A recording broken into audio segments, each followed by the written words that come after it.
அறிவியலும் ஆன்மீகமும் கலந்திருக்க வேண்டும் என்று மறைந்த முன்னாள் குடியரசுத் தலைவர் அப்துல் கலாம் விரும்பியதாக தெரிவித்துள்ள வி த லீடர்ஸ் அமைப்பின் தலைவர் அண்ணாமலை, தகுதியானவர்கள் அரசியலுக்கு வரும் வேண்டும் என்று கலாம் விரும்பியதாக தெரிவித்துள்ளார்.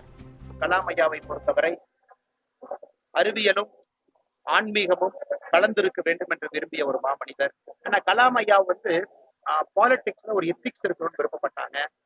அது சம்பந்தமா ஒரு புத்தகம் எழுதியிருக்காங்க. அதனாலதான் நம்முடைய கோயம்புத்தூர்ல அக்டோபர் 15 கலாம் ஐயாவுடைய பிறந்த நாள் அன்னைக்கு நம்முடைய ஏபிஜே அப்துல் கலாம் சென்ற ஒரு எத்திக்ஸ் அண்ட் பாலிடிக்ஸ் அதை நாங்க திறக்கிறோம், தமிழ்நாடு மக்களுக்கு அர்ப்பணிக்கிறோம்.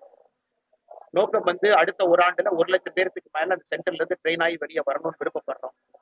ஏன்னா கலாம் ஐயாவுடைய கனவு பாலிடிக்ஸ் எத்திக்ஸ் இருக்கணும், கேபபிள் லீடர்ஸ் அரசியலுக்கு வரணும்னு விருப்பப்பட்டாங்க. கலாம் ஐயாவோட நிறைய பேர் பின்பற்றுறாங்க, அதுல நாங்களும் ஒருவர். ஸோ அந்த சென்டர் கலாம் ஐயாவுடைய ஐடியல்ஸை சார்ந்து இருக்கும். அக்டோபர் 15 திறப்பு விழா தமிழக மக்களுக்கு அதை காண்பிக்க விரும்புகின்றோம். அதே நேரத்துல அந்த சென்டர் என்ன செய்யும் அப்படிங்கிறது அன்னைக்கு விழாவறியா